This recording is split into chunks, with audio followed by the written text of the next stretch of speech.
नंदात्मजाय सबलाय नमो नमस्ते। नंदनंदन भगवान श्री कृष्ण की जय। दाऊ भैया की जय। तो यादव सेना का विस्तार नारद जी बोल रहे हैं, कथा को आगे बढ़ा रहे हैं कि राजन बहुलास्व को इसके बाद महाबाहु प्रद्युम्न अपने सेनाओं के साथ दुदुम्बी बजाते हुए कुरु देश में आए और 20 योजन लंबी भूमि पर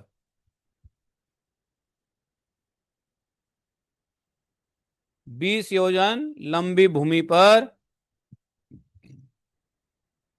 उनकी सेना का शिविर लगा हुआ था। इतना बड़ा सेना, और उस छावनी का विस्तार भी 10 योजन से कम नहीं था। बड़ी विस्तृत, बहुत बड़ी सेना थी।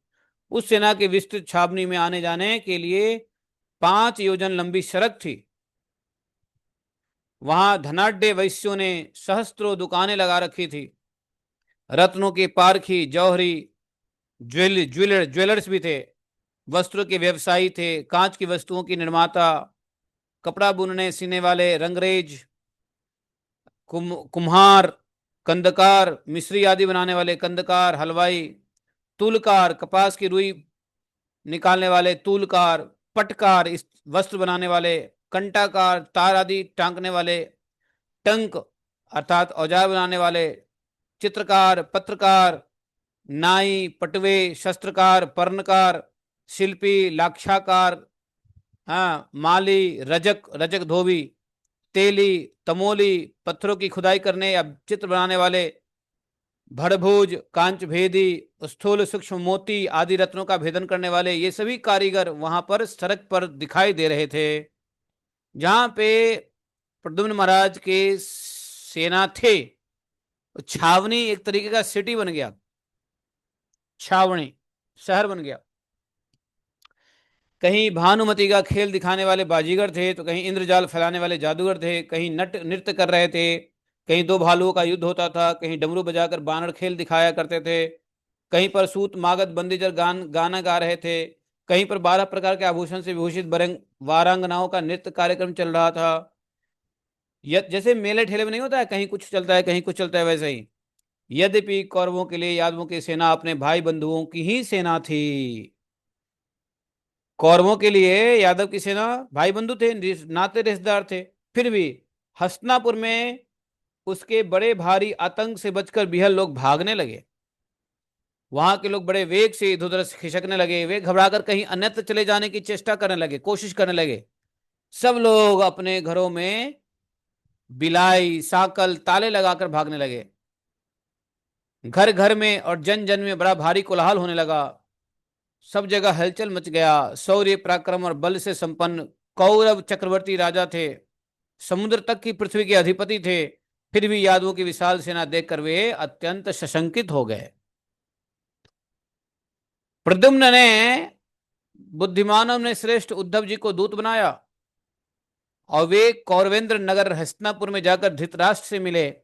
महाराज धृतराष्ट्र के राजमहल का आंगन मद की धारा बहाने वाले तथा कस्तूरी और कुमकुम से विभूषित गंड स्थलों से सुशोभित, हाथियों की सुंदर रंजित सूढ़ पर बैठे, उनके कानों को प्रताड़ित करने वाले भ्रमरों से मंडित था। ऐसा हस्तिनापुर में, हस्तिनापुर के स्वामी राजा धीराज धृतराष्ट्र की सेवा में भीष्म, कर्ण, द्रोण, शल्य, कृपाचार्य, भूरिश्रवा, वाल्मीकि, दुर्योधन, अश्वत्थामा, सोमदत्त और श्री यज्ञ केतु उपस्थित थे।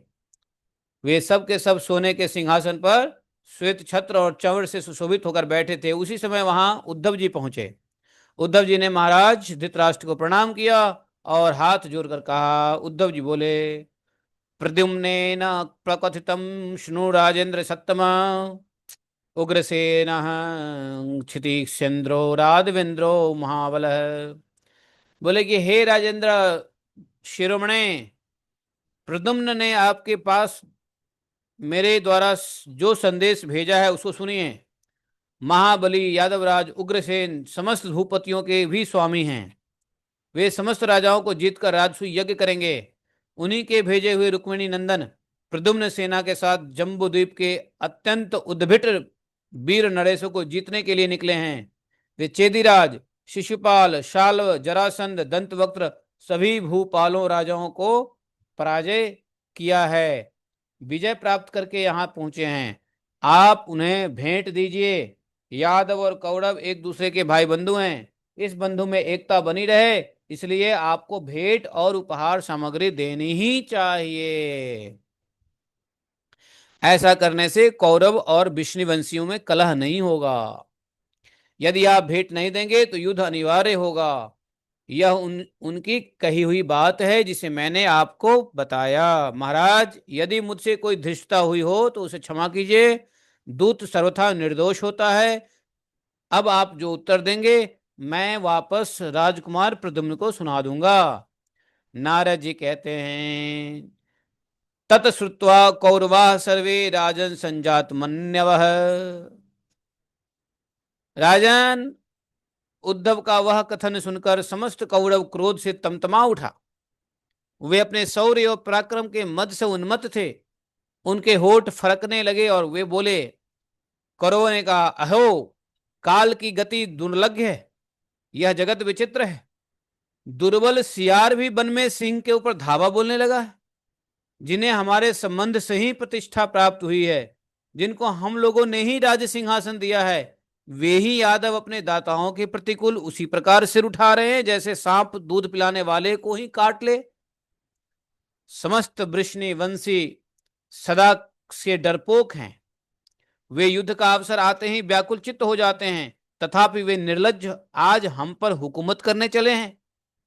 उग्रसेन में बल ही कितना है। उग्रसेन में वह अल्पवीर होकर भी जम्बूद्वीप में निवास करने वाले समस्त राजाओं को जीतकर उनसे भेंट लेकर राजसूय यज्ञ करेगा। यह कितने आश्चर्य की बात है।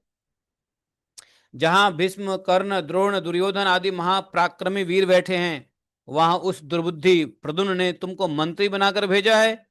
अतः हमारा यह कहना है, यदि तुम लोगों की जीवित रहने की इच्छा हो तो अपनी द्वारकापुरी को लौट जाओ। यदि नहीं जाओगे तो तुम सब लोगों को आज हम यमलोक भेज देंगे। एक्चुअली नाम तो, ये जो क्या नाम है उसका, राजा का क्या नाम है जो राजसूय यज्ञ करने की बात कर रहे हैं? अरे, मथुरा के राजा उग्रसेन। तो उग्रसेन तो वाकई में बहुत वीर नहीं थे, लेकिन उग्रसेन को राजा बनाया। और उग्रसेन को राजा भगवान ने इसलिए भी बनाया कि उग्रसेन तो कमजोर हैं।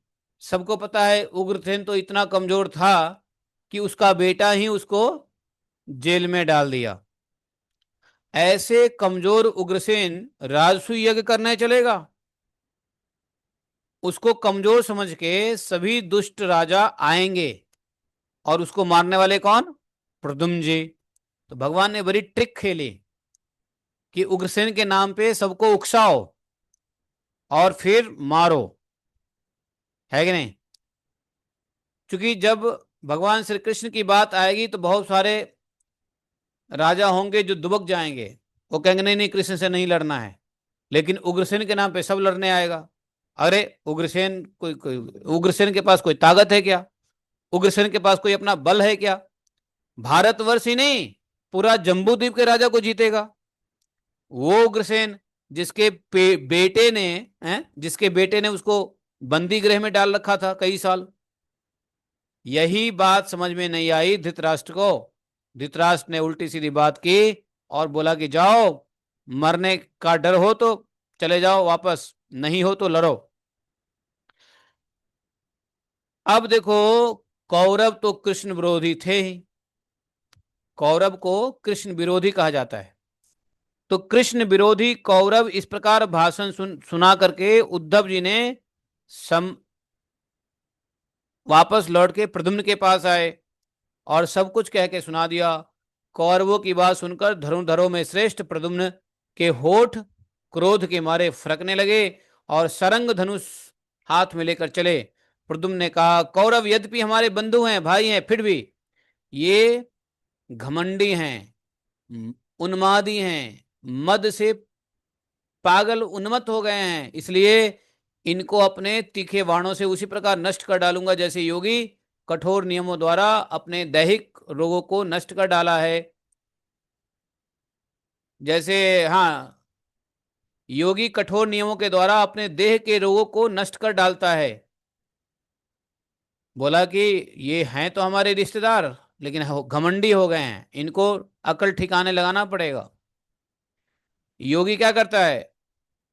कठिन नियमों को लेता है और अपने शरीर के रोग को नष्ट कर देता है। वैसे ही हमको इनको मजा चखाना पड़ेगा। यादवों के सैन्य समूह में कोई भी वीर कौरव से भेंट दिलवाने का प्रयास नहीं करेगा। वह अपने माता पिता का औरस पुत्र नहीं माना जाएगा।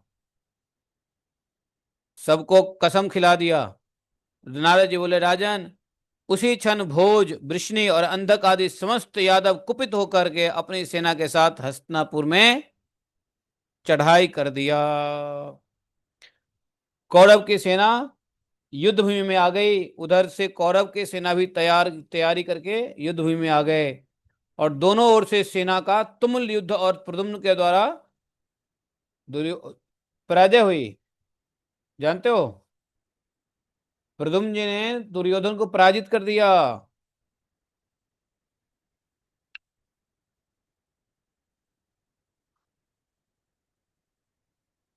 बड़ा भयंकर लड़ाई हुआ, समझे।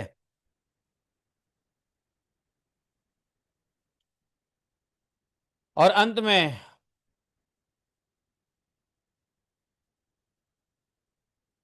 ऐसा मारा दुर्योधन को, दुर्योधन के मुंह से खून उगलने लगा, मूर्छा हो गया, मूर्छित हो गया। दुर्योधन ने बहुत कोशिश किया प्रद्युम्न जी को मारने का। प्रद्युम्न जी के कवच के ऊपर अटैक किया। मतलब बहुत जो होता है, भयंकर लड़ाई हुआ। दुर्योधन के साथ थे शकुनी, श्रुतदेव, धौम्य, पुष्कर, दुशासन, गद, कृतवर्मा, भूरिश्रवा, अक्रूर, ये सब लड़ रहे थे। भूरिश्रवा के साथ अक्रूर लड़ रहे थे, गद के साथ विदुर लड़ रहे थे, सुनंदन संजय के साथ लड़ रहे थे, श्रुतदेव दुशासन के साथ लड़ रहे थे। इस प्रकार से सब अपने अपने बराबरी बलों के साथ लड़ रहे थे और अंत में पराजय हुआ। घमासान युद्ध, कौरव यादव के वीर। अब हम लोग यहाँ पे बलराम और भगवान कृष्ण आएंगे। दोनों की लड़ाई हो ही रही थी। अभी दुर्योधन मूर्छित ही हुआ था, मरा नहीं, दुर्योधन मूर्छित हुआ था। इसी बीच में कृष्ण और बलराम जी आ गए। ये कथा कल हम लोग समझेंगे, आज इतना ही काफी है। श्रीमन गर्ग संहिता की जय। ओम नमो गोवर्धन उद्धारणाय, गोविंदाय गोकुल निवासाय, गोपालाय गोपालपतये, गोपीजन भर्त्रे गिरिजगजोधत्रे, करुणानिधये, जगद्विदये, जगत मंगलाय, जगत निवासाय, जगत मोहनाय, कोटि मन्वत मन्वथाय, वृषभानुसुतावराय, श्री नंदराज कुल प्रदीपाय, श्री कृष्णाय परिपूर्णतमाय, तम असंख्य ब्रह्मांड पतये, गोलोक धाम अधीशनाधिपतये, स्वयं भगवते सबलाय नमस्ते नमस्ते नमस्ते। जय श्री राधे श्याम। हाँ, गोपी गीत पढ़ो। कौन पढ़ेंगे गोपी गीत? पढ़ो। जयातीते अधिकम जन्मना ब्रज, श्रयत इंदिरा शाश्वतत्रयी।